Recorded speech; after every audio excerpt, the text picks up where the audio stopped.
Só voltando, então. Nós estamos fazendo hoje uma breve revisão dos nossos apontamentos, falando um pouquinho da introdução sobre a economia, histórico, né, que vem até do início até 1750, vem a figura da produção colonial mercantilista, onde acumulava-se a metal, valia tudo para com pequenas guerras, contratar bucaneiros e piratas, né, na encolha, escondido. Então, tudo era feito no sentido de você acumular riqueza e gerar resultados positivos. Então, naquela ocasião, a economia ainda era muito incipiente, em cima agro pastoril, algumas atividades já de manufatura, sobretudo em metais, madeira, vestuário, né, cerâmica, mas ainda não a nível de indústria, né? O processo industrial estava bem incipiente. Então, a criação da economia como ciência ela vem a partir de 1750. Antes dessa etapa, era vista como uma fase antecessória da científica, e ela estava atrelada à filosofia, à teologia e a outras ciências. Muito embora você encontre muitos estudos relacionados a datas anteriores. Mas, a partir de 1750, com a obra A Riqueza das Nações, de Adam Smith, ela ganha um novo viés, um processo de método, de modelos que eram testados, e, enfim, ganha uma dimensão assistemática, ou seja, antes era assistemático, fora de sistemas, fora de modelos. A partir dessa data, ia-se dentro de modelos. E com isso você tem as primeiras escolas economia. Então, a fisiocracia tratava de colocar que só quem tinha atividade vinculada à terra, ou seja, agricultura e pecuária, que tinha algum valor. Eles desprezavam as outras categorias, como os artesãos, os comerciantes, os banqueiros. Tá? Então, só valia, e que havia uma dominação, uma ideologia de dominação, porque quem detinha as propriedades eram os nobres. Então, havia essa ideologia. Em seguida, vem a escola clássica que critica a escola fisiocrática, né?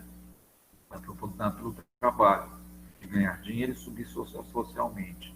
E aqui também tem a história da mão invisível. As forças da economia, sejam de demanda e oferta, por si só resolveriam os problemas, sem interferência do governo. Então, aqui tem alguns estudiosos, como Tomás Malthus, David Ricardo, John Stuart Mill.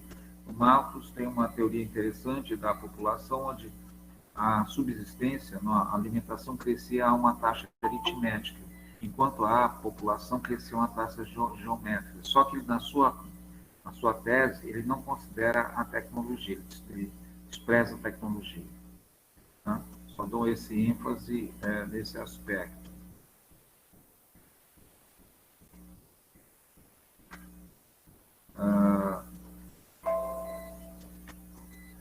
Já no período mais à frente, Karl Marx fez uma série de estudos, né, que contribuíram e muitas das suas contribuições são presentes na discussão do dia a dia.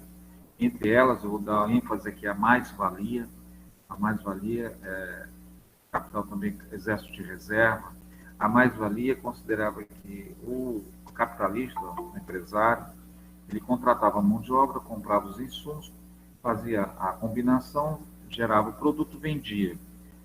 Ele queria que o produto dessa venda fosse dividido de forma igual entre todos. Ele desprezava a condição do risco que o empresário, que o capitalista teria tido, porque os operários teriam recebido seu salário independentemente do resultado. Eles teriam já assegurados os seus resultados. Os detentores dos meios de produção também já tinham recebido seus valores. Então, nesse momento, ele quer que o empresário, a motivação do empresário a continuar a investir e a reproduzir o capital, né, gerar acumulação de valores e reinvestir, exatamente essa condição do lucro. Né? Então, a mais-valia pegou esse sentido. E, com a mais-valia, você também gera o excedente da força de trabalho, também ele é apropriado pelo capital. Então, à medida que não se tem o pleno emprego, se tem uma ociosidade, essa ociosidade é o desemprego, você vai ter aqui a criação do exército de reserva industrial. Você tem sempre uma condição de ter, para suprir uma necessidade, você está lá com esse exército de reserva. Muito bem, então ele vem até os principais dias de hoje, tem algumas correntes interessantes, e com isso fomentou a figura do socialismo, do comunismo, em meados de final do século XIX, início do século XX, ganha uma dimensão, né, com a Revolução Russa, propaga no mundo todo alguns desses ensinamentos, né, na área comunista, que vem de 1917 até meados de 1990, 80, 90, quando cai o Muro de Berlim e o comunismo, o socialismo, ele começa a tornar com uma participação do capital, se torna um sistema híbrido, ainda está em construção. Você ainda tem muito resquício do que era do sistema comunista, né, em termos de comando, de poder, e muita coisa já do capital, em termos de empresa, em termos de acesso a bens de consumo, e a população só teve a ganhar com isso. Você também tem outras regiões, como a China, né, como outras regiões que já começaram também a um sistema, vou chamar de híbrido. Não é um sistema totalmente capitalista, nem totalmente comunista. Então, depois vem outras escolas, neoclássicos, análise marginal. Vou dar ênfase a Keynes. Keynes foi um estudioso e, a partir dos anos 30, mas, sobretudo, pós-guerra, a Primeira Grande Guerra Mundial e a Segunda Grande Guerra Mundial, ele teve uma forte influência, onde foi identificada a necessidade dos estados, a figura do governo, do Estado, vir a interferir de forma estratégica nas nações, porque elas estavam dizimadas, destruídas. Havia um caos muito grande. E a poupança privada, a poupança interna, era insuficiente para fazer funcionar, recuperar essa economia. Recuperar no sentido de construção de fábricas, na construção de estradas, escolas, hospitais, a previdência, porque tinha um grande contingente de pessoas eu diria, aleijadas, órfãos. Então, isso tudo o Estado teve que assumir uma protagonização no sentido de construir, recuperar essas sociedades. Você tinha como destruídas a sociedade alemã, a italiana, a japonesa, como exemplos mais fortes, e ao redor destas, França, Bélgica, Polônia, enfim, todas elas foram, ao longo do período de 1950 até agora, 2010, 2000, você vê que esses países, essas nações se recuperaram e hoje já estão de novo entre as maiores economias. E quando chegou nos idos de 90, essa interferência que o Estado tinha realizado, ele começou a deixar, privatizando esses segmentos estratégicos, como siderurgia, companhias de telefone, companhias aéreas, hidrovias, ferrovias, rodovias, aeroportos. Tudo isso foi aos poucos se privatizando, o Estado deixando de fazê-lo de forma direta, só indireta como regulador, e atuando mais de uma forma do bem-estar social na sociedade. Tá? Então, faria essa ênfase e, sobretudo, Keynes. Nós vamos ver mais à frente os órgãos que foram criados pós-guerra, como eles atuaram na economia. Então, há um arcabouço de análise, você tem o trabalho humano, a riqueza, o acúmulo dos objetos, a economia tem um viés mais humanista, né? Aqui nós temos alguns destaques de conceitos. A teoria da riqueza, segundo Quesnay, era uma oferta abundante de objetos úteis. O preço nominal, o valor de troca de uma mercadoria expressa pela quantidade de metais preciosos, inicialmente, hoje não, já não é mais, pela própria moeda. O excedente de produção é a contratação e emprego de trabalhadores, eleva a escala de produção, tanto o aumento de número de pessoas quanto a produtividade, pois o número de empregados pode se aprofundar a divisão interna do trabalho, com isso aumentar a oferta e circulação dos objetos. Então, a excedente é em função da própria produtividade que vai gerando. Captar a parcela de estoques, né, para comandar o trabalho. Lucro é o excedente advindo do emprego de estoque como capital. Então, aqui nós vamos... Esse é o aspecto introdutório, tá, da economia. Lembrando, nós falamos também nessa fase a questão dos recursos. Os recursos, eles têm um aspecto... Os recursos naturais são limitados e as necessidades humanas são ilimitadas. Então, como você fazer com que haja um racionalismo, né? Então, outro fator importante e restritivo é a renda. Embora nós queiramos objetos, desejamos objetos, mas somos compelidos, somos limitados pela renda. Então, diante disso, nos obriga a escolher, priorizar as nossas necessidades.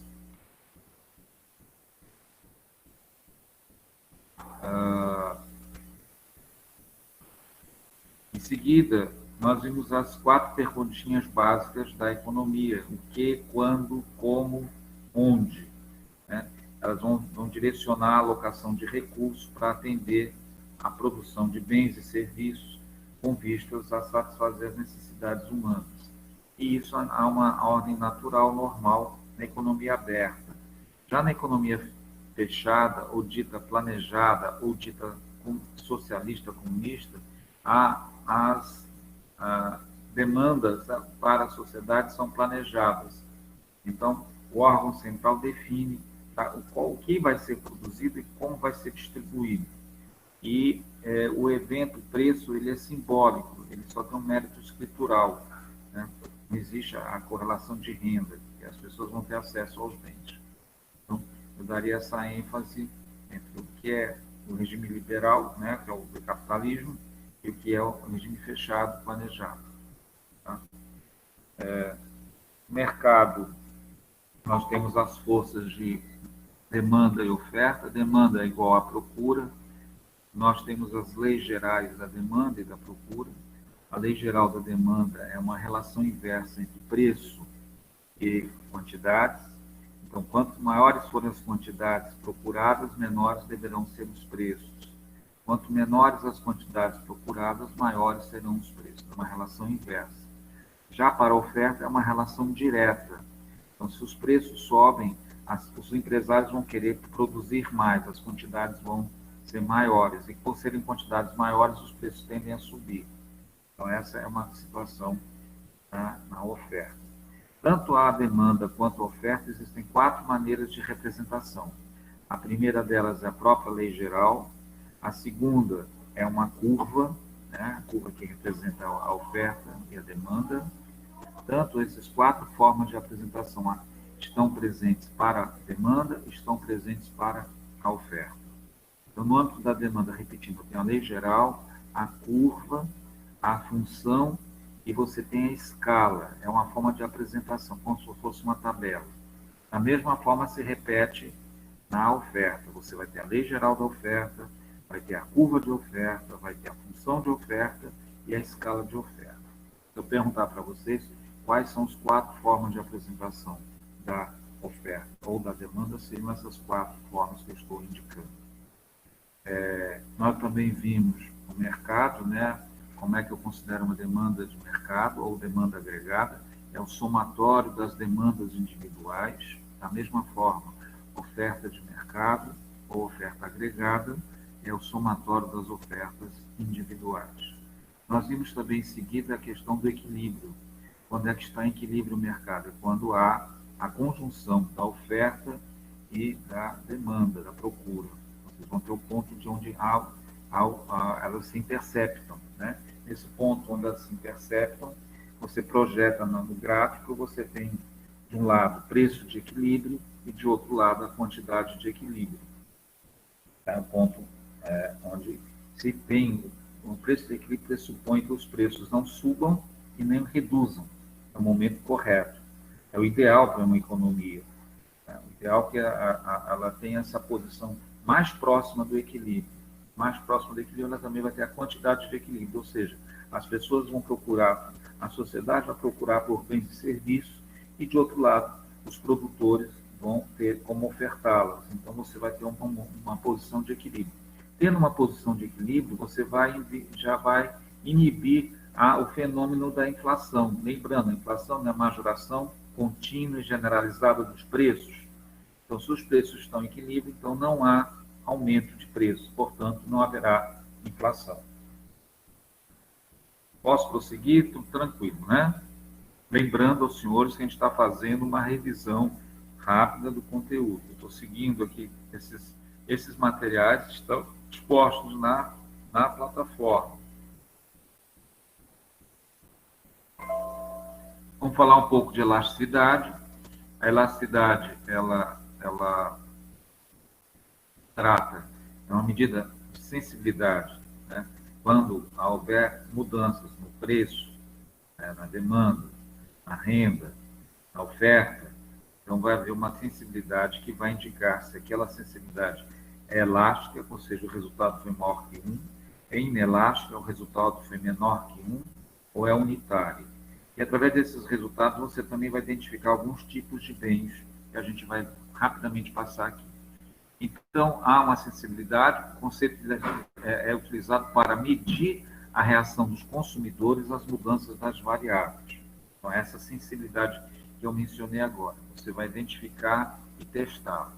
Então, elas são divididas em preço e demanda, tá certo? São divididas em preço e demanda. Vamos ver também a renda da demanda, a cruzada e a oferta. Então, rapidamente aqui, eu vou direto aqui no conceito, que elasticidade de preço e demanda é a variação percentual da quantidade demandada, né, em razão da variação percentual da variação dos preços. Então, você vai ter aqui uma posição final menos uma inicial, vai ter a variação dividida por 100, você vai ter a variação percentual. A mesma coisa aqui com o preço final menos o preço inicial, dividido por 100. Você vai então ter a variação das quantidades demandadas pela variação dos preços. E vai ter um resultado. Esse resultado normalmente é negativo. Ele vai vir na forma de módulo que você reverte para positivo. Então, ele vai variar entre, normalmente, para a inelástica de 0 a 1 e para a elástica acima de 1. Tá? Ele coloca como também definição, só para te fazer rapidamente, bens próximos, né? Quando a demanda é elástica, é porque você pode, quando o resultado é maior que 1, é elástico, você pode trocar por outros, esse tipo de bem pode se trocar por outros produtos. Aí ele coloca manteiga por margarina. Outro fato importante é o tempo. Quanto maior o tempo, mais possibilidade de mudança da decisão do consumidor. Se o tempo for curto, tá? Ele for inelástico, for curto, então ele vai ter uma decisão mais rápida. Existem bens, como, por exemplo, ovos, que não têm um substituto próximo. Então, ele é menos elástico, né? É menos elástico.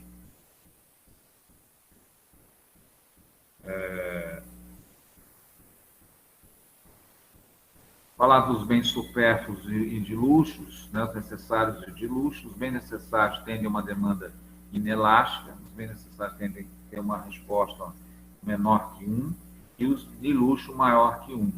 Então, no próprio comportamento do consumidor, se uma consulta médica aumenta, você ainda mantém as consultas, embora possa até reduzir o número de consultas. Mas o seu consumo, por exemplo, por iates de luxo, você vai suspender. Então, porque ser é um bem supérfluo, não é um bem necessário. A definição de mercado, ele coloca que são definidos de forma estrita, tendem a ter uma demanda mais elástica e são definidos de forma mais ampla, ou seja, para encontrar substitutos, quanto mais elástico eu vou poder encontrar mais substitutos, quanto menos substitutos. A receita total é o preço vezes a quantidade, né? Aqui na elasticidade de renda, você vai ter a variação das quantidades demandadas pela variação da renda. O objeto de análise vai ser a quantidade demandada, procurada pela variação da renda. A elasticidade de preço cruzada considera o preço de um bem, né? A elasticidade de preço cruzada, a variação de quantidades demandadas de um bem, bem 1, pela variação do preço do bem 2. Aqui você vai ter a correlação se são bens complementares ou substitutos. E, por fim, a elasticidade do preço da oferta é uma medida da variação da quantidade ofertada em função da variação de preços. Aqui também na oferta é o mesmo princípio, maior que um elástico, menor que um inelástico. Então, basicamente, a gente tem alguns exercícios foram postos para isso. Posso prosseguir?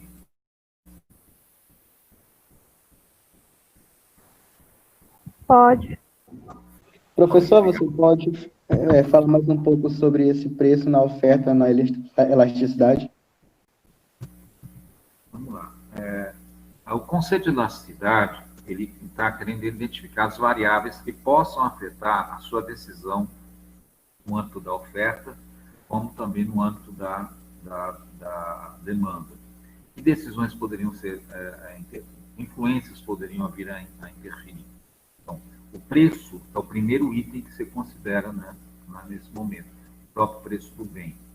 Preço de outros bens substitutos. Tá? O marketing, a publicidade, a divulgação, a propaganda, pode induzi-lo a comprar ou não. As expectativas, se a economia vai bem, então o consumo é incentivado, então você tem uma expectativa que favorece a compra, ainda mais se for um bem de longa duração. Certo? A renda, se sua renda for suficiente, também é um motivador de decisão. Se a renda for insuficiente, é o contrário. Então, esses elementos todos, esse conjunto de variáveis, chamadas ditas variáveis, elas influenciam a decisão de consumo. Quando eu estou demandando, procurando, não necessariamente você vai efetivar a compra. Tá? E a oferta está tentando suprir uma possível compra. Né? Isso possa vir a acontecer. Então, uma mudança nessas variáveis é uma sensibilidade que é alterada, principalmente no âmbito de preço e principalmente no âmbito de quantidades, e a outra referência é a renda. Então, se criou esse indicador, né, essa referência, para você poder estudar as possibilidades em função dessas mudanças. Então, mudou o preço, qual a repercussão que isso pode acontecer? É mais elástico ou menos elástico? Então, essa é a questão que coloca. Certo? Então, lá na elasticidade de preço, da quantidade demandada. Então, a lei geral, lembrando, a lei geral tinha uma relação inversa. O que ela dizia, a lei geral da demanda? Se você tem uma quantidade demandada maior, os seus preços tendem a baixar. Se você tiver uma quantidade demandada menor, os seus preços tendem a aumentar. Essa relação que vai acontecer. Então, isso vai influenciar também o cálculo dessa sensibilidade. Certo? Como é que vai reagir em função disso? A mesma coisa quando se interfere na renda. Então, eu tenho um aumento de renda, necessariamente quando eu tenho um aumento de renda, não eu vou comprar mais elementos de um dado produto. Existem produtos que são produtos são produtos comuns, que você mantém sal, arroz, açúcar, independe de você ter uma renda maior. Mas, por exemplo, tipo de transporte, se a sua renda aumenta e você tem condição de mudar de tipo de transporte, sair de um transporte coletivo e partir para um transporte individualizado, então você deixa de utilizar aquele tipo de item de consumo e passa a usar outro. Tá? Esse é o propósito do uso desses coeficientes de elasticidade, de dar elementos. Ele é muito utilizado na pesquisa de novos produtos. Vamos inovar, vamos criar um novo produto e vamos testar no mercado. Então, como é que vai se comportar esse produto? Se eu aumentar o preço dele, qual vai ser a reação dos possíveis consumidores? Então, você tem essa. Se há um problema conjuntural que a renda cai, perde-se posições de emprego, como é que vai se reagir nesse contexto? Tá? Muito próximo que a gente conviveu recentemente. Ok? Posso prosseguir? Senhores, senhoras? Sim. Ok. Sim. Muito bem. A oferta, demanda e políticas de governo. Então, há um controle de preços. O controle de preços, ele visa a evitar o conflito. A ideia é harmonizar, porque, de um lado, o consumidor quer um preço menor, busca preços menores, de outro lado, o produtor busca preços maiores, que é maximizar seus lucros. Então, para que isso não aconteça, existe o regulador, que é a figura do governo. Então, que o governo entra e busca mediar essa situação, de tal sorte que os produtos fiquem em posição de equilíbrio. A sociedade seja contemplada com bem-estar, ou seja, satisfaça as suas necessidades, e o empresário tenha condições de promover o reinvestimento, contratar mais pessoas, comprar mais insumos, e com isso o crescimento e desenvolvimento da economia. Então é importante o controle de preços. No passado, o controle de preços também interferiu de forma muito forte quando você tinha hiperinflação, grandes inflações. Chegou a ter inflação de 80% dentro de um único mês, fevereiro de 86. Hoje você está com um espectro de inflação acumulado em 2,6% no ano, durante o ano todinho. E a meta é de 3,5%. Mesmo assim, há sempre o acompanhamento dos preços. Certo? Os preços não disparam sem o acompanhamento dos órgãos de governo. Então, por exemplo, a tarifa de combustível, a tarifa de energia. Por quê? Porque elas têm repercussão nos outros demais produtos. A nossa matriz de transporte, a modal de transportes, ele é, uma grande maioria, concentrada na malha rodoviária. Então, um aumento no combustível vai repercutir no aumento do frete. Aumentando o frete, aumenta os preços dos produtos. Então, por isso que está se buscando investir em outras modalidades, como a ferroviária e a de cabotagem, que é o transporte marítimo. Aqui você tem a possibilidade de baratear o custo do transporte e não ficar preso a um único modal, que era o rodoviário. Era uma estratégia. Antigamente, o petróleo não era tão caro. Hoje, o petróleo se tornou caro, então se buscar novas formas de investimento. Então, tem entendido a razão do porquê do controle dos preços. O controle dos preços é garantir que não haja exageros, não haja abuso, né? Então, de sorte, o próprio consumidor hoje, quando encontra algo fora do contexto, você chega e encontra um preço acima do normal, você já reage, não compra ali, vai buscar um substituto, ou deixa de comprar naquele momento. Então, hoje, a própria sociedade está bem atenta a isso, né? Você tem a figura do preço máximo e do preço mínimo. O preço máximo de um bem é o valor legal. Então, você tem, por exemplo, controle de aluguéis, né?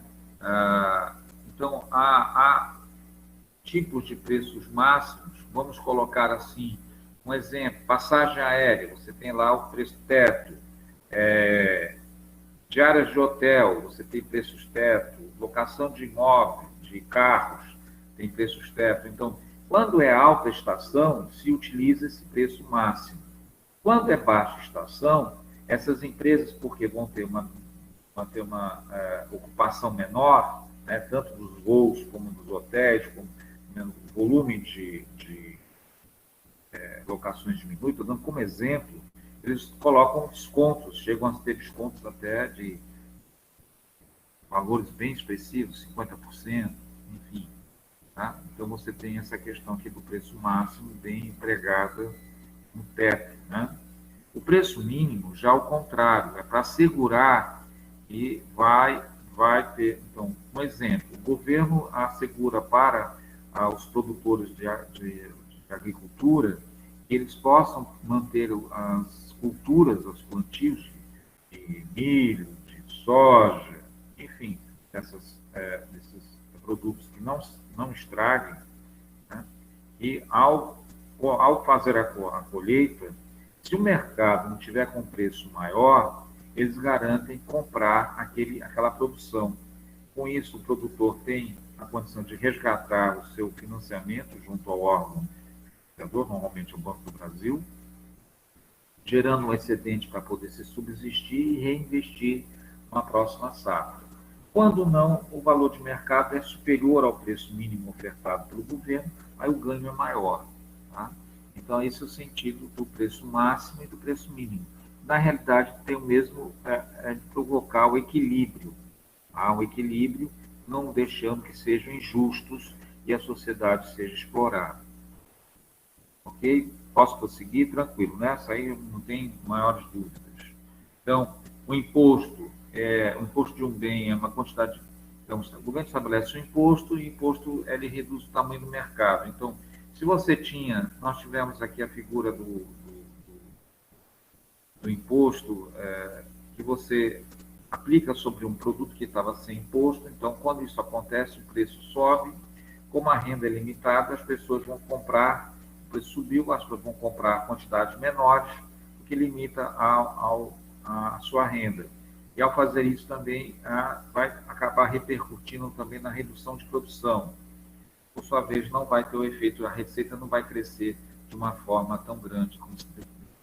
O ônus cai sobre os dois lados. Quando há aumento de imposto, o prejuízo, o ônus, aqui se fica a figura de quando você vai aumentar o prejuízo, vai aumentar tanto o lado do demandante, a sociedade, como o lado do produtor.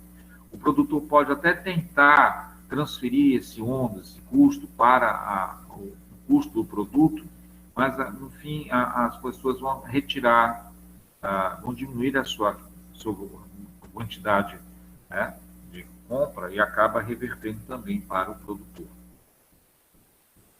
Peso morto do imposto teve exatamente essa dinâmica que eu comentei há pouco, nós vimos, é a figura que você, ao criar um imposto, ele vai, no primeiro momento, pode até aumentar a receita do governo, mas na frente vai ser nula a sua ação. Então, acaba a sociedade perdendo, diminui as suas compras, a produção vai diminuir as suas vendas e o governo não vai ter a receita esperada do imposto. Né? Comércio internacional.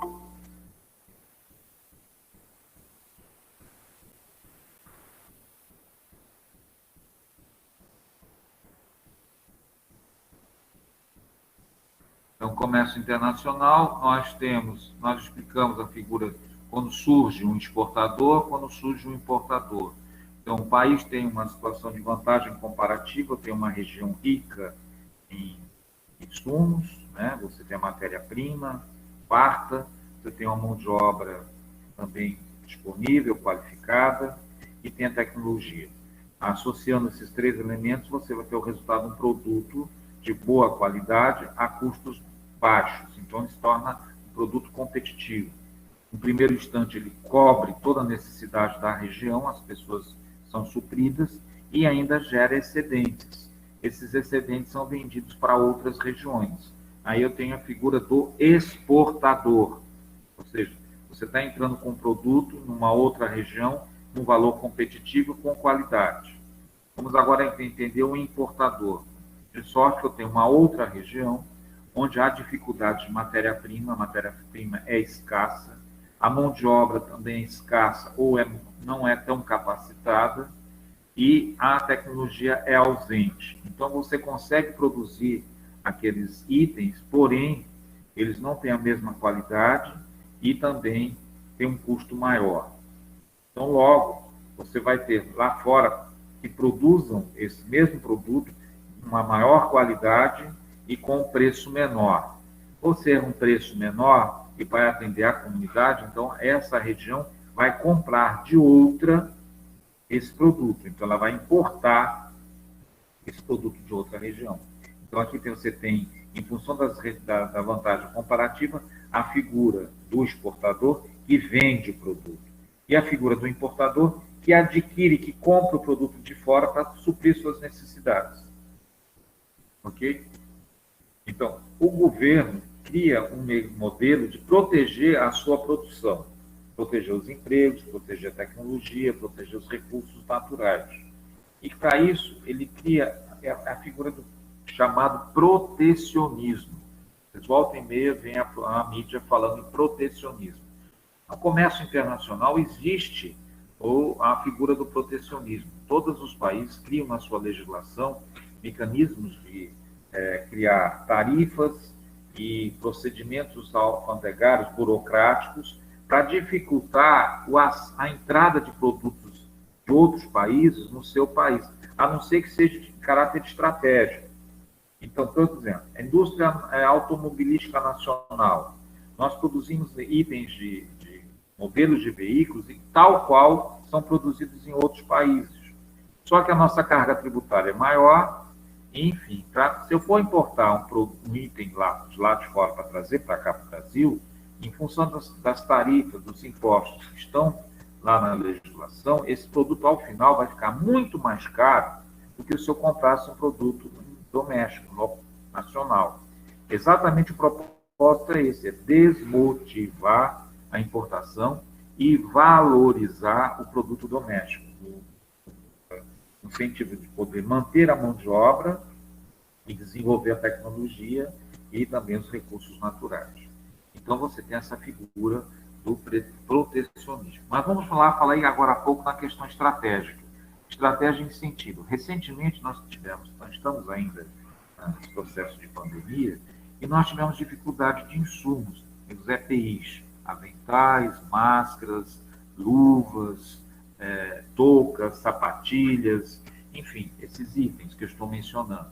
E para que você pudesse importar, anteriormente, sofria a majoração, o acréscimo de valores por causa dos impostos e tarifas, além do tempo que se perdia para ingressar no país.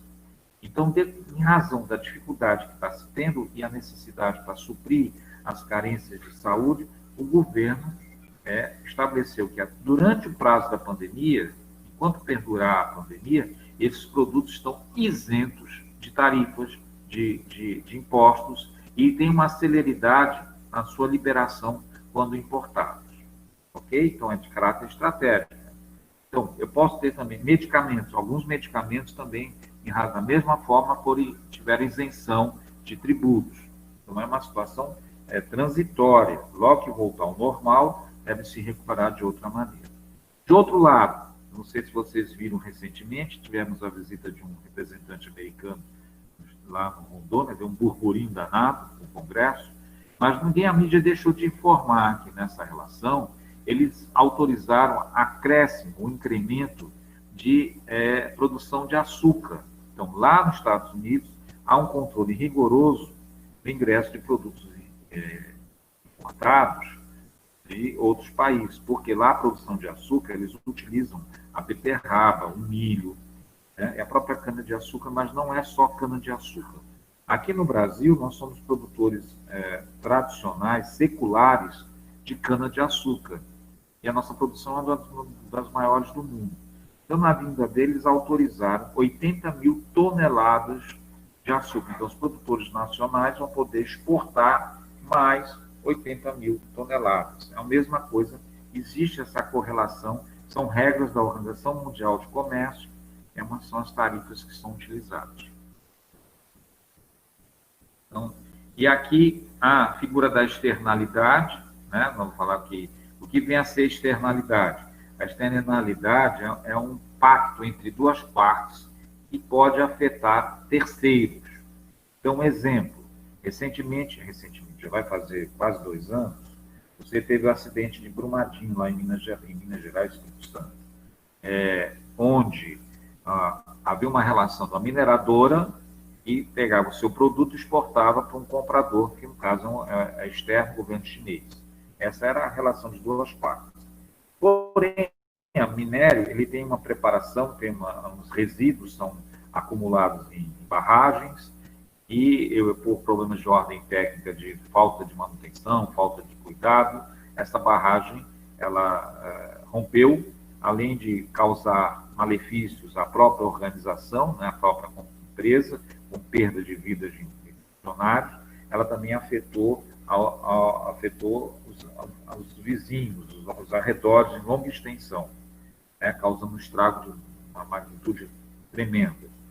Muito bem. E isso repercutiu tanto internamente, que ela teve que parar a produção, enquanto não tivesse a garantia que todos os reservatórios estivessem condicionados com segurança, Ele perdeu o valor de mercado naquele momento, as suas ações despencaram, deixou de mandar valores, então foi trágico. Além do prejuízo que causou às próprias famílias dos seus funcionários, às propriedades vizinhas, né, que tinham outros tipos de atividade econômica, de ordem turística, enfim, a produção, alimentação, tudo isso cessou. Né? Ela teve que suprir, recuperar isso tudo. Passados 2 anos, essas ações da Vale do Rio Doce voltam a ser valorizadas e hoje estão novamente no top, né, da mercado. Aonde que eu quero chegar com essa história toda? Então, a externalidade é uma ação que tem entre duas partes, que pode ser negativa, como essa que eu relatei há pouco, né, uma situação que fez um malefício, e pode ser positiva.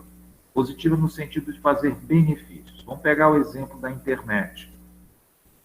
A internet, inicialmente, foi uma concepção de uma ferramenta de inteligência, de ordem militar. Posteriormente, ela passou a ser de ordem científica. Seu manuseio era exclusivo das universidades, da pesquisa. Posteriormente, as grandes empresas absorveram para os seus negócios.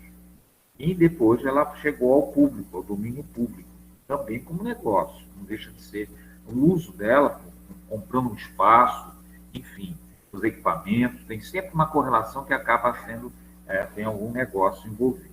Mas, enfim, a informação se tornou universal, democrática, tem um lado positivo de acesso à educação, acesso à informação, acesso ao entretenimento, acesso a museus, a teatros, a shows, enfim, você tem uma gama muito grande de benefícios. Também tem um lado das informações equivocadas, a ideologia inserida. Então, você tem que criar um filtro, ter a noção dos conceitos para poder saber quando aquela informação tem alguma coisa errada e tem que ser verificada, tem que ser depurada. Mas, no contexto geral, né, de forma democrática, essa é uma conquista de todos, tá certo? Porque, vou dar um exemplo antigamente para vocês terem uma ideia. Se eu fizer um paralelo de comparação 30 anos atrás, 30 anos, vou dar um exemplo, em 1900, salvo engano, 1983, não se tinha o fax.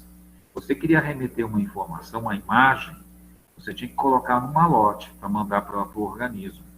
Em 1983, mais ou menos, a primeira agência que trouxe o primeiro aparelho de fax para São Luís era no João Paulo. Então, era grande novidade. Você tinha que mandar o documento, entrava numa fila, pagava-se um valor caro para poder ter acesso e transmitir aquela informação para uma outra distância. Hoje, ganhou uma dinâmica que você faz no seu smart, você mesmo escaneia o documento e remete esse documento para principalmente a área que vocês abraçaram, a área jurídica.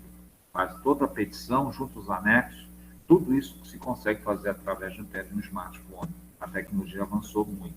Então, é um grande benefício e o custo cada vez menor, um custo mais vantajoso. Então, ficou claro a questão da externalidade positiva e negativa. Um detalhe que eu quero dar um destaque é que a Torpigol, ele criou um mecanismo compensatório, tá, em razão dessas externalidades.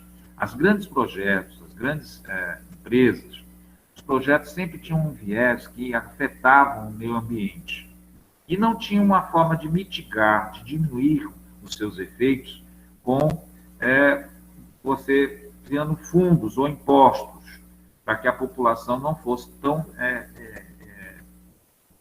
afetada. Então, hoje, na legislação de praticamente todos os países, tem a figura da licença ambiental. Você sempre, o empreendedor não consegue colocar o seu investimento porque barra nos projetos ambientais e não consegue evoluir. Não é bem assim. Então, vamos pegar o exemplo que a gente tem aqui bem perto de nós para a gente compreender. Vocês sabem que nós temos uma hidrelétrica aqui na região Tocantina, no Rio Tocantins, em Estreito, Maranhão. E lá foi construída essa hidrelétrica. Quando você constrói uma hidrelétrica, você vai inundar uma grande área. Né? Essa área tinha famílias instaladas, com produções, você tinha uma fauna, animais da região, uma flora, várias árvores, enfim. Tudo isso vai ficar debaixo d'água. com benefício da turbina gerar energia limpa da região. Mas, de qualquer forma, vai ter um impacto ambiental de grande forma. Então, para que isso aconteça, para que tenha a licença ambiental, para você fazer essa mudança, você vai ter que mostrar que você vai dar uma compensação para essas famílias, para elas poderem ter o ritmo normal, ou seja, você vai deslocá-las daquele espaço para um novo espaço, onde elas possam realizar a sua atividade mais próximo do que realizavam anteriormente, tá certo? E ao longo de um tempo, uma vida útil de 20, 30 anos, todos os anos essa licença ambiental ela é renovada e tem que ter um fundo onde atividades, né, investimentos preconizem em benefício dessa população que foi removida dessa região que foi afetada. E assim você tem a Vale do Rio Doce também, de outro lado, onde passa a estrada Carajás, ao longo do Maranhão, daqui de São Luís até a Açailândia e Tinga, lá para entrar com o Pará. Esses benefícios todos estão cortados pela estrada, eles têm ao longo desses anos todos um fundo de compensação de investimentos, onde eles investem em posto de saúde, em escola, alguns itens de saneamento, tudo para compensar essas populações que tiveram a estrada que corta a estrada. Aqui você tem a Lumar também com o mesmo princípio. Você tem a Vale, ela tem uma reserva aqui no Anjo da Guarda. A Vale também ajudou a construir o sítio Rangedor, agora essas obras recentes do sítio Rangedor. Tudo isso é recurso proveniente desse fundo que eu estou mencionando a vocês. Tá? Então, essa ideia é uma ideia que ela propagou no mundo todo e ela está vigente e ela é interessante. Vai construir? Vai. Vai afetar a população? Vai. Então, o que é que vai ter aqui de compensação? Como é que a gente vai mitigar, diminuir os efeitos dessa mudança?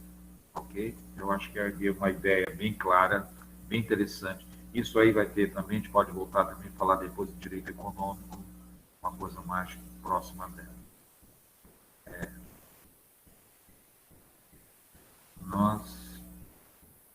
Dúvidas? Posso prosseguir? Bens públicos, recursos comuns, bens privados são excludentes, quanto os rivais.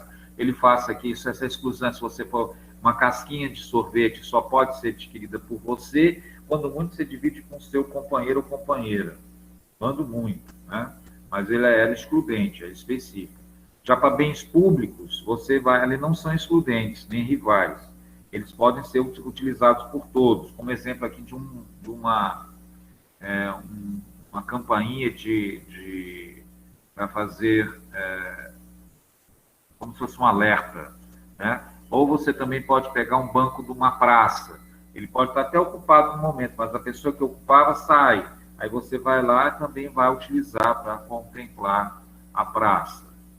Certo? Recursos comuns, eles são rivais, mas não excludentes. Então, aqui a questão aqui, ele é rival porque são peixes, por exemplo. Você vai pescar, os peixes não vão faltar naquele momento, mas como o mar é muito grande, ele vai repor. Então, é um recurso de ordem comum. Sistema tributário, aqui a questão do superávit orçamentário, superávit déficit. Vocês já conheceram esse conceito de superávit? É quando as receitas são maiores que as despesas, é isso? Você tem um resultado positivo, é superávit.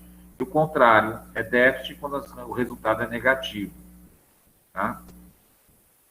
Eu vou passar aqui, tributação por montante único, quando você tem um valor fixo, então a renda, aí o percentual cai.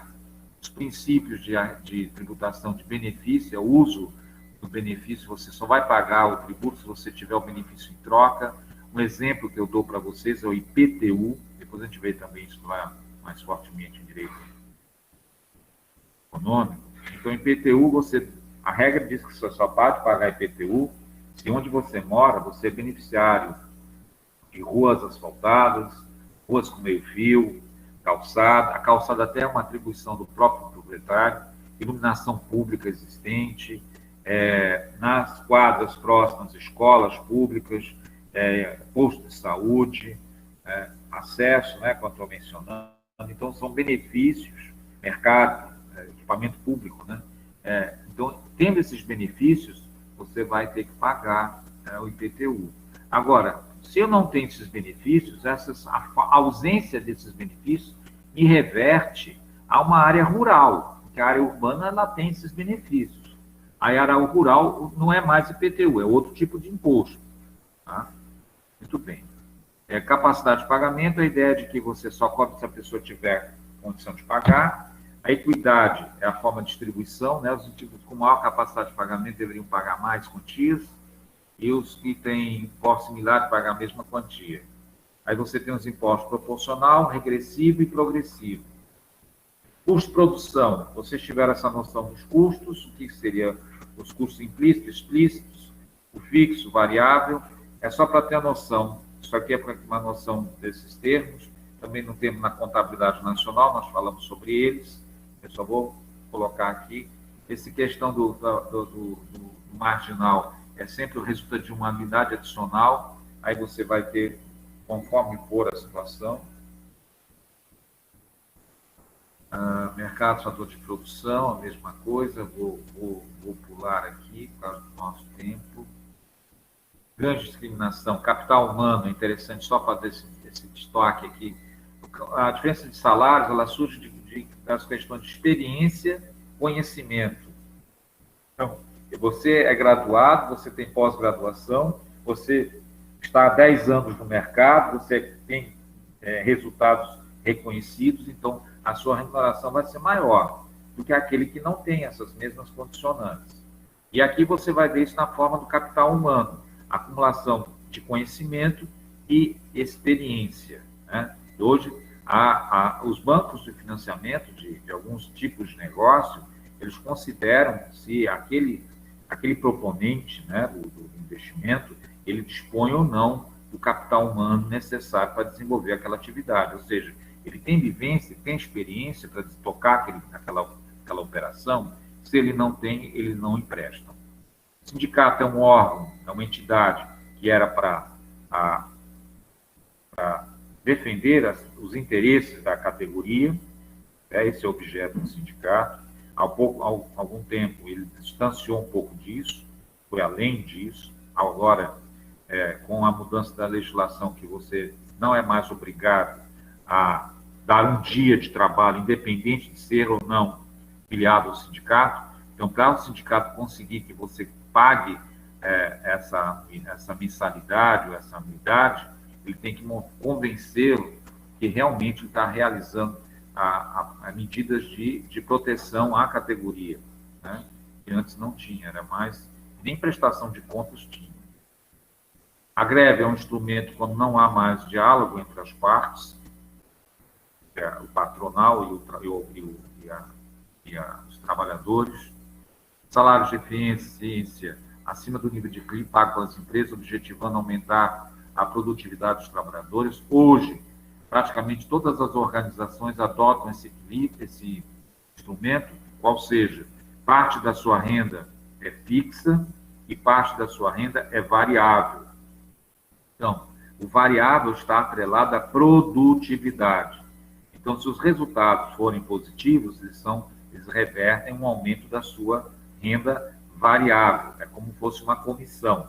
Isso está se propagando de uma forma muito interessante, até o sistema judiciário utiliza um 14º salário atrelado ao alcance da produtividade que é estabelecida nos processos implicados. Nos bancos, os bancos também estão adotando o lucro, ele é parte do lucro, ele é passado para os trabalhadores na forma de participação de lucros, né, ao fechamento do exercício. A discriminação, eu vou deixar colocado, já coloquei naquilo, né, que ela vem diminuindo ao longo do tempo, a parte humana vem ajustando. O que houve um retrocesso, que a gente pode discutir, uns acham, outros não, é a questão de você criar cotas de raça, deveria ser considerada a questão de merecimento, meritocracia, né? Mas, enfim, isso eu acho que é uma etapa. desigualdade de renda e pobreza, você tem mensuração da pobreza, há uma taxa de 1,00 1,25 dia, que é o Banco Mundial que estabelece. Isso considerando hoje o dólar a 5,50, vai dar R$ 207 por pessoa. Você pegando 5 pessoas, vai dar uma faixa de 1.000, e quase aproximadamente a um salário mínimo, que ainda é muito pequeno. Então, quem está nessa faixa é que está na linha da pobreza. Aí tem os programas do governo, tá? E também a perspectiva de transferência de gêneros, que é a cesta básica.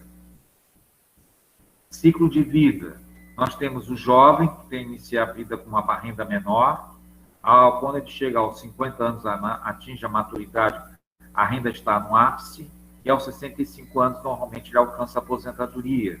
Então, a renda começa a regredir, diminuir, certo? Na baixa renda, o jovem consome tudo, ele ainda está se estruturando.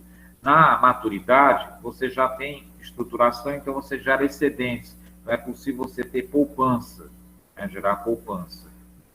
Tá? Então, daria essa perspectiva. Tá? Eu vou passar essas filosofias aqui, não vou pedir para vocês isso. A restrição orçamentária, nós vimos a curva de indiferença, nós vimos aquela curva que você tem os dois eixos e uma curva hipérbole. Então, quando você toca na curva, você está tendo a melhor combinação utilizando todos os recursos. A curva é o seu salário no âmbito da família, é o caixa da empresa no âmbito da empresa ou o orçamento no âmbito do setor público. Então, todas as vezes, os consumos vão estar atrelados a esses limites. Se estiver abaixo dessa curva, você ainda tem ociosidade, você ainda pode ter uma combinação melhor. Acima dessa curva, você não alcança. É uma necessidade que não tem renda, não tem meios para alcançar. Só vai ter meios para alcançar se a produtividade tanto da família, como da empresa, como do governo, ampliar e haver aí um elastecimento de alcançar esse ponto. Tá? Falando do bem normal, bem inferior, também vinculado lá à elasticidade. Bem, então aqui nós encerramos essa parte de microeconomia. Eu queria fazer, nós temos alguns minutos, eu coloquei para vocês os 3 vídeos, pequenos para olharem, não tem nada, só para poder ajudar a lembrar os conteúdos, tá certo? Na parte de macroeconomia, eu vou fazer aqui umas referências bem rápidas para vocês, pedindo que vocês vejam esse material. Então, vocês vejam os indicadores, por que há um acompanhamento da economia com a perspectiva de crescimento e desenvolvimento. Então, nós vamos acompanhar que indicadores? O desemprego, né? Vamos acompanhar o PIB, o Produto Interno Bruto, né? Para poder verificar uma referência da economia. Nós temos 4 políticas macroeconômicas e elas são ferramentas, elas são associadas para o combate da inflação. A inflação, se busca combater a inflação porque você tendo o inverso da inflação, ponto de equilíbrio, você garante o crescimento, você garante o emprego, você garante o consumo, enfim, todas essas questões são trabalhadas, o câmbio ele fica equilibrado, a parte fiscal, o governo vai gastar o suficiente ou pouco, né? Tudo isso vai sendo canalizado com o viés de combater a inflação, minimizar os seus impactos, mitigar os seus impactos. Então, lembrando lá, a política monetária, então você tem a política monetária, a política fiscal, a política cambial e a política de rendas. Né? Tudo isso passou, essas relações todas passaram anteriormente pela contabilidade nacional, chamada de contabilidade social, onde todas as transações formais são registradas. E com isso você pode mensurar o volume da economia de um período a outro, verificar se houve avanço ou se houve retrocesso. Por exemplo, este ano nós vamos ter um retrocesso, está estimado pelo Banco Central na ordem de 5%. Havia uma perspectiva de crescimento de 3 a 4%. Mas em razão de um fato que não foi previsto, que é a pandemia, né, a economia recuou 5%. Você tem países como a Grã-Bretanha, que está recuando 17%. Né? O Brasil está numa situação até razoável. Okay? Estamos saindo disso. E o emprego, aos poucos, também recuperando. Houve um decréscimo e recuperando o emprego. Então, no âmbito da política monetária, eu falo dos meios de pagamento, falo dos instrumentos que vão contribuir para você fazer o equilíbrio entre a demanda agregada e a oferta agregada. Se a demanda agregada for maior que a oferta, os preços sobem, tem inflação. Então, todas as ferramentas é no sentido de reverter esse processo. Na política fiscal, os gastos forem maiores que as receitas, então vai haver o investimento, né, o financiamento desses gastos via compra de títulos públicos. Na cambial é a relação da moeda, a conversão da moeda de um país para o outro, com efeitos sobre a exportação e importação e sobre a balança de pagamentos. E a política de rendas é no sentido de você manter a renda para o poder de compra da população ser satisfatório e também não influenciar a inflação. Bem, eu peço para vocês olharem os exercícios. A prova vai ser de 5 questões, 3 questões de ordem objetiva e 2 questões de ordem aberta. Né? As questões abertas serão 4 pontos, as questões objetivas 3 pontos, totalizando 7 pontos. A prova vai ser aberta às 7h30 da manhã e vai se fechar às 23 horas.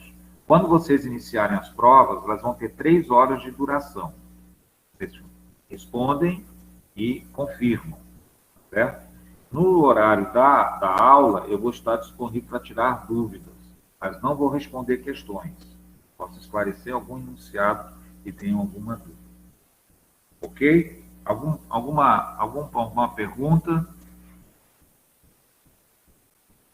Tudo tranquilo, professor. 3 horas. A coordenação não apontou isso para vocês ainda? Falou que era meia-noite. Hã?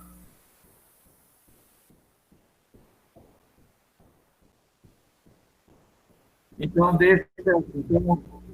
é uma informação que me passaram. É bom da hora vocês confirmarem, tá bem? Ok? É porque você não vai passar o dia todo fazendo a prova. Então, você começou um horário que você definiu, você termina a prova.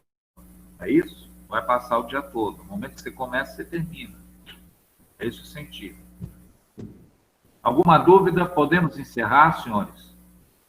Podemos? Então, boa prova. Qualquer coisa pode... Professor, Hoje não, diga. Professor, só uma dúvida, porque eu moro aqui no interior e o áudio aqui é muito complicado aqui a internet. Porém, eu não entendi muito bem o que o senhor falou em relação aos 3 vídeos da sua aula. Está na plataforma? Eu não estou entendendo muito bem. Eu coloquei 3 vídeos para contribuir com vocês. Está lá para vocês assistirem. São vídeos do YouTube, entre 5 e 7 minutos cada um. Cada um tem um tema relacionado ao que a gente viu. É uma forma de você revisar o conteúdo. Não é nada novo. É revisão de conteúdo. Ok? Só está contribuindo. Obrigado. Tá bem? Ok. Mais alguma dúvida? Professor, eu tenho uma dúvida, mas não é em relação à aula. É a apresentação, uma coisa que eu percebi e ontem eu estava buscando. Na sua apresentação dessa folha geral, o senhor tinha lá dizendo curso de Direito 2009.2. Esse ponto 2 é referente ao semestre, é? Todo 2009.2 foi uma disciplina que eu dei nesse semestre, tá? 2019.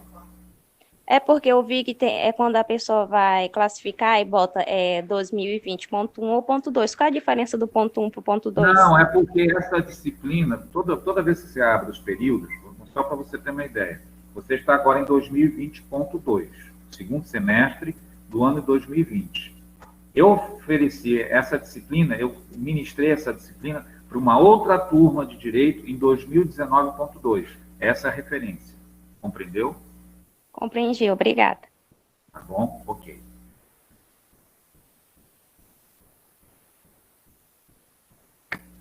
Mais alguma dúvida, gente?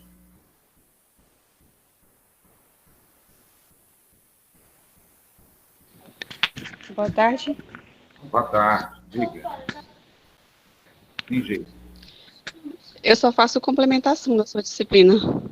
Sim, pois não. Então, a complementação, você, pela orientação que Eu tô,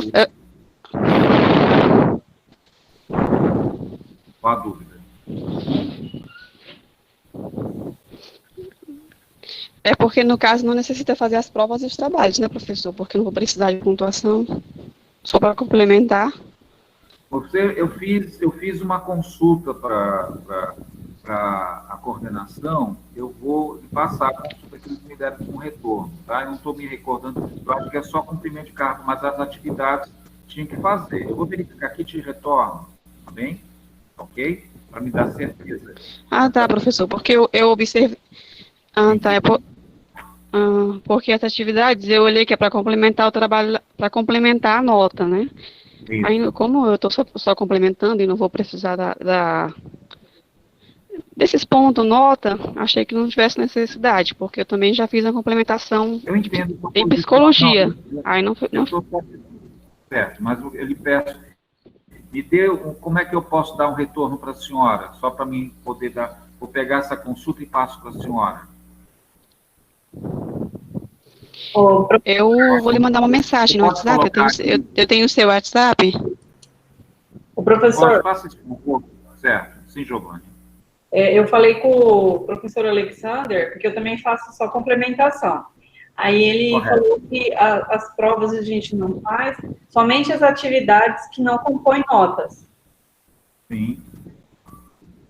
Aí as minhas eu já fiz. Aí Ele orientou que não fizesse as provas nem as atividades, foi só essas atividades que não compõem notas. Aquelas atividades... cortando a sua ligação. Não, ele falou assim que as atividades que não compõem nota, trabalho normais, a gente podia fazer, mas aqueles que compõem nota, por exemplo, vamos supor que o senhor passou... Vou fazer o seguinte, Giovanni, eu tenho uma consulta formal de uma outra... Uhum. Não, eu não quero nem aqui nem dizer sim, nem não, tá? Para não criar uma... Então, eu pediria que vocês me passassem só o contato, que eu vou reproduzir a consulta que eu fiz e ele me respondeu, tá bem? Ok? Uhum. Eu não me informo, nesse momento aqui, eu não quero ser leviano em dizer que é isso ou aquilo. Eu vou reproduzir o que ele me mandou. Eu tenho a impressão que é isso que vocês estão pontuando, mas não quero aqui, vamos confirmar. Aí me façam um favor, vocês têm meu zap, só dão um oi que eu reproduzo para vocês, tá bem? Certo. Uhum. Obrigada. Tá bom, então, professor. Obrigada, boa tarde. Daqui a 5 minutinhos vocês têm a resposta, tá bom? Tá, ok. Mais alguma coisa? Podemos encerrar? Ok. Certo. Então... Só isso mesmo, professor. Obrigada.